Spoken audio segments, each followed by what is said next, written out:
엔터주 한번. 하이브가 자산을 5조 원을 돌파를 했다. 엔터사 최초로 대기업에 등극하나.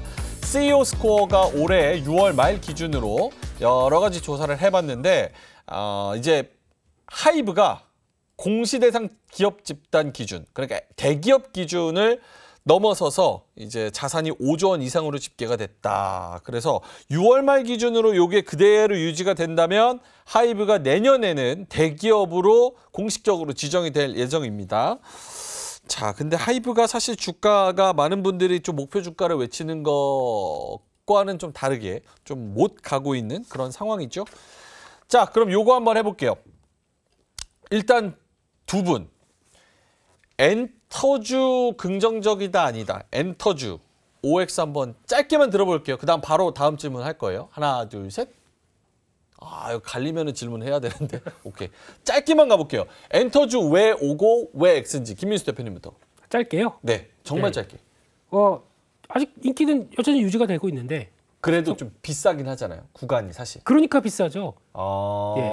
싼 거 아무리 사봐야 계속 쌉니다. 비싼 거 사기 시작해야죠. 그래서 아마 그런 쪽을 봤었을 때 특히 하반기까지 나오고 있는 또 총출동합니다. 한 10월 달부터. 네. 나머지 특히 하이브 같은 경우도 우리 뉴진스 누님들은 좀 쉬시고요. 네. 예, 나머지들은 또 총출동하면서 세븐틴, 투모로우바이 투게더, 틱스틸 다 나오기 시작하게 되면 빈 공백 채우려고 또 나올 거고 거기다가 내년에 또 위버스 유료화액이 나오기 시작하면서 턴하기 시작하게 되면 그때는 지금 한 25만 원이 저항이거든요. 하이브가. 예. 네. 근데 저항 못 가게 생겼습니다. 네, 그런 쪽에서 변하기 시작한다 그러면 이제 저항이 지지권으로 바뀝니다. 그리고 앞으로는 25만 원대가 안 빠질 겁니다.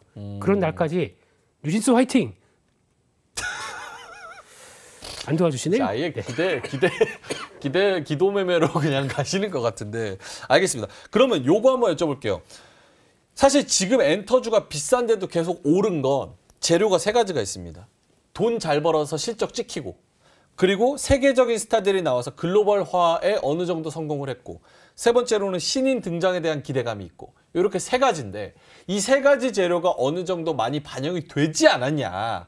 더 추가적인 재료, 더 이거보다 더 비싸게 사줄 그 매력도는 무엇이냐, 김민수 대표님. 매력도는 그러니까 이게 그렇게 복잡하게 생각하지 마시고요. 예. 딱 봐서 지금 이제 K-팝의 인기가 끝났냐 안 끝났냐 이게 가장 핵심이겠죠. 여전히 진행 중입니다. 진행 중일 때 그에 따라서 나오고 있는 공연해도 앨범 나와도 예전만큼의 만약에 앨범을 나왔는데 초동 판매량이 예전만큼 나오지 않는다. 예. 이거 좀 이상한 거죠. 공연을 했는데 매진이 안 됩니다. 이상한 거죠. 그때는 시그널이 나올 겁니다. 그때는? 네. 그 전까지는 여전히 돈 잘 벌고 있는데 굳이 거기서 이제 실적 차이는 분기별로 있다고 하더라도 이 레벨은 그대로 이어진다라고 하게 되면 다음 국면으로 들어가겠죠. 네. 오케이. 이주연 대표님. 왜 X 들어주세요? 저는 이제 뭐 한 가지 아까 좀 전에 얘기하셨던 거 엔터주들이 그동안 강했던 이유는 한 가지라고 생각을 하는데 그냥 총 합쳐서 성장성, 확장성, 이 K-팝에 대한 확장성. 그렇죠. 그러니까 BTS 하나 이렇게 성공했을 때 하고 블랙핑크 성공했을 때 하고 그 다음에 새로운 이 그룹들이 나왔는데 그들이 또 성공을 한다. 이런 것들이 계속해서 이제 이거 그냥 하나의 그룹이 성공한 걸로 끝나는 게 아니구나라는 게 이제 실질적으로 나오고 나서부터 쫙 올랐거든요. 그렇다면 좀 전에 얘기하신 것처럼 그런 확장성이 끝났냐 하면 아직은 안 끝났다라고 생각을 하고 연말에 실질적으로 돈을 가장 많이 버는 게 엔터주들입니다. 다만 제가 X를 들었던 이유는 네. 추세적으로 조금 더 상승으로 전환된 이후에 사더라도 그런 흐름은 계속 좀 이어질 가능성이 좀 높다라고 생각을 하거든요. 지금 위치에서는? 네, 지금 위치에서. 아까 하이브 25만 원 저항 얘기해 주셨는데 저는 25만 원 위에서 사는 게 맞지 않겠나라고 좀 생각을 하는 거고 그러면 이제 추세적으로 상승으로 전환이 되었다 볼 수 있기 때문에 그런 부분이고요. YG 엔터테인먼트가 지금 뭐 1인 기업 뭐 2명 유명하신 분들 블랙핑크에서 이렇게 세웠다. 약간 그런 이슈 때문에 좀 확 밀렸잖아요. 계열사가 다 나가버렸어요. 계약 안 한다 그러고. 그래서 지금 카카오인가요? 믿을 게 베이비복스, 베이비몬스터. 베이비복스 좀 그만하세요. 지난번에도 베이비복스. 입에 붙어가지고 이게 워낙 좋아하던 그룹이다 보니까 어쨌든 그런 쪽에서의 뭔가 좀 글로벌 스타로서의 이런 흐름들이 나오지 않는다라면 일단은 추세 전환까지는 조금 더 우리가 지켜보는 게 필요하지 않겠나라는 관점에서 장기적인 관점에서 K-팝이라든지 엔터주들의 성장성은 여전히 유효하고 좋지만 타이밍적으로는 조금 더 기다려보자 이렇게 말씀드리겠습니다. 내용 좋은 건 알겠는데 지금 추세적으로 좀 쉬고 있는 구간이니까 올라가는 거, 고개 드는 걸 확인하고 들어가도 전혀 늦지 않다. 내용이 좋다는 거, 그리고 앞으로 성장성 있다는 건 두 분이 동의하시는 부분인 거고요. 오케이. 그럼 마지막으로 정말 짧게 김민수 대표님 5 들어주셨으니까 그 4사 중에서 가장 좀 좋아 보이는 엔터사 뭐가 있을까요?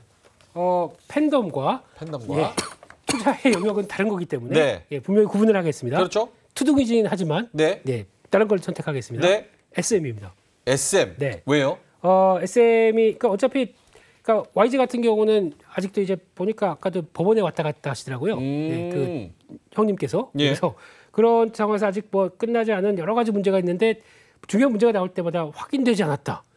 이게 좀 답답해서 그렇습니다. 그런 거 말고 차라리 지금부터는 과거에 부진했다가 성과를 나올 수 있을 만한 어떤 모멘텀을 갖고 있는 종목들이 좋겠다라고 하게 되면 SM이 훨씬 더 앞으로 보여줄 게 많겠다라고 생각하고 있고 전통적으로 SM이 중국에 강합니다. 예. 네, 그렇기 때문에 이번에 신인 라이즈도 아마 중국에서 라이즈 할 것 같았기 때문에 예, 그에 따른 변화와 또 내년에 나오는 또 추가 신인 보이그룹, 걸그룹 이것까지 생각하게 되면 아마 이번에 또 중국 단체 관광객들이 와서 아마 모객했을 때 우리 SM 본사 가자, 삼성동에 SM 본사 가자 이런 식으로 나오는 변화가 나왔었을 때는 또 혹시나 또 성지가 됐다. 그러면 또 하나 이슈가 될 수는 있겠는데 이제 이런 여러 가지 변화를 통해서 새 물결에 들어가는 쪽은 SM을 보는 게 맞겠다고 생각합니다. 목표가는 얼마예요? 목표가만. 목표가는 일단은 한 16만 원 정도? 16만 원 네, 정도. 이 정도로 바라볼 수 있을 것 같고요. 손절가는 11만 5천 원 정도. 오케이. 예. 알겠습니다. 자, 이렇게 엔터주 두 분의 기대가 조금 갈리는 것 같습니다. 기술적인 측면 그리고 펀더멘털적인 측면 두 가지를 잘 생각해 보시면 좋을 것 같습니다. 이로운 경제 채널 EBC